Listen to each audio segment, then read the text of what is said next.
ছিনতাই করে নিয়ে এসেছেন। পশ্চিমবঙ্গের মুখ্যমন্ত্রী যে ছিনতাইবাজ, এটা কিন্তু আমাদের জানা ছিল না। কিন্তু আজকের ঘটনা প্রমাণ করলো মুখ্যমন্ত্রী, মাননীয় মুখ্যমন্ত্রী পশ্চিমবঙ্গের, তিনি একজন পাকা ক্রিমিনাল।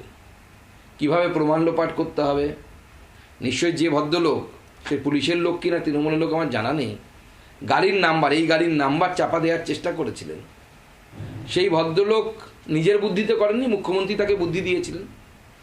এইভাবে তথ্য প্রমাণ লোপাট করার বুদ্ধি তো ক্রিমিনালদের কাছে থাকে, সিজনড ক্রিমিনাল যাকে বলে।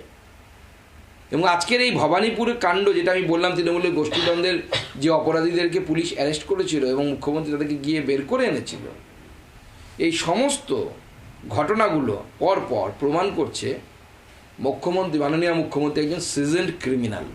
এবং ভারতবর্ষের ইতিহাসে এই ধরনের অ্যাক্টিভিটি কোনো মুখ্যমন্ত্রী করেননি, কংগ্রেসের কোনো মুখ্যমন্ত্রী করেননি, বিজেপির তো করার কথাই আসে না।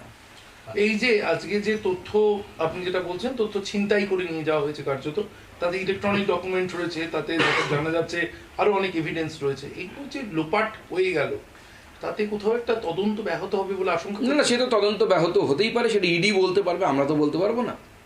দেখুন, এটা ইডি এবং হচ্ছে আইপ্যাকের বিষয়, এর মধ্যে না বিজেপির ঢোকা উচিত না তৃণমূলের ঢোকা উচিত।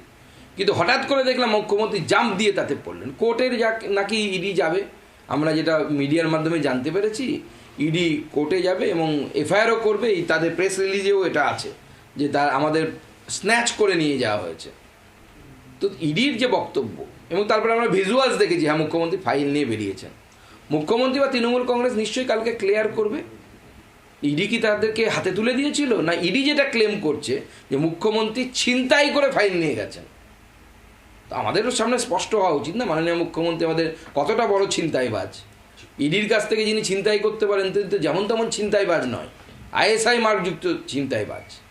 কিন্তু এই বিষয়টা নিয়েও প্রশ্ন উঠছে সুকান্ত দা, যেখানে একজন একটা সেন্ট্রাল এজেন্সি তারা ইনভেস্টিগেশনে নেমেছে, তারা কোথাও রেড করতে যাচ্ছেন, সেখানে তিনি যেই হন না কেন তিনি পৌঁছে ডকুমেন্টস তিনি নিয়ে বেরিয়ে এলেন, ইডি কেন আটকাতে পারলো না? দেখুন, এটা অপরাধ, ইডি কেন আটকাতে পারলেন না সেটা ইডি বলতে পারবে, ইডির কাছে প্রশ্ন তো অবশ্যই হবে। তবে এটা ঠিক, আমার যেটা মনে হয় যে কোর্টের শরণাপন্ন ইডি যদি হয়, আমার মনে হয় মহামান্য আদালত নিশ্চয়ই এই বিষয়ে সঠিক পদক্ষেপ ইডিকেও দেখাতে পারবে।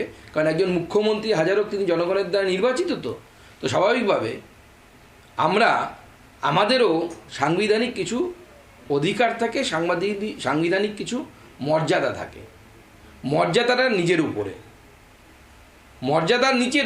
উপরে আমি আমার পদের মর্যাদা কতটা রাখবো সেটা কিন্তু আমার উপরে, অন্যরা আমার অধিকারটাকে বেশি গুরুত্ব দেবে, কিন্তু আমি আমার পদের মর্যাদা কতটা রাখবো সেটা আমার উপরে। আজকের পশ্চিমবঙ্গের মুখ্যমন্ত্রী গোটা বাংলার, ভারতবর্ষের গণতন্ত্রের, এটা যদি বিদেশে যায় এবং বিদেশি কোনো নিউজ চ্যানেল যদি এটাকে অ্যানালাইসিস করে, ভারতবর্ষের মান সম্মানটা কোথায় যাবে বলুন তো?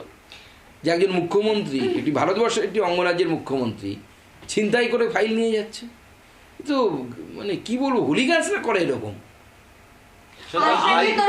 আইপ্যাক তো একটা বেসরকারি সংস্থা, কিন্তু যে ফাইলগুলো মুখ্যমন্ত্রী বা অন্য যে গাড়িতে উঠলো, সেখানে ম্যাক্সিমাম ফাইলের ওপরে লেখা গভর্নমেন্ট অফ ওয়েস্ট বেঙ্গল। কিভাবে হয়? দেখুন, এই প্রশ্ন তো ইডিকে খোঁজা উচিত এবং আপনাদেরকেও মুখ্যমন্ত্রীকে এই প্রশ্নটা করা উচিত যে গভর্নমেন্ট এর কাগজ, সরকারি কাগজ, সেই কাগজ প্রতীক জৈনের বাড়িতে গেল কি করে? প্রতীক জৈন কে?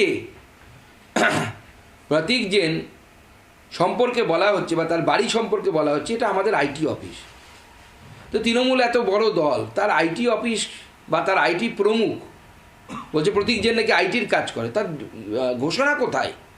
তৃণমূলের তো বড় কমিটি বেরোয়, প্রত্যেক জিএস হলে পরে নোটিফিকেশান বেরোয়, নতুন নতুন জিএস হয়, নতুন নতুন নোটিফিকেশান বেরোয়।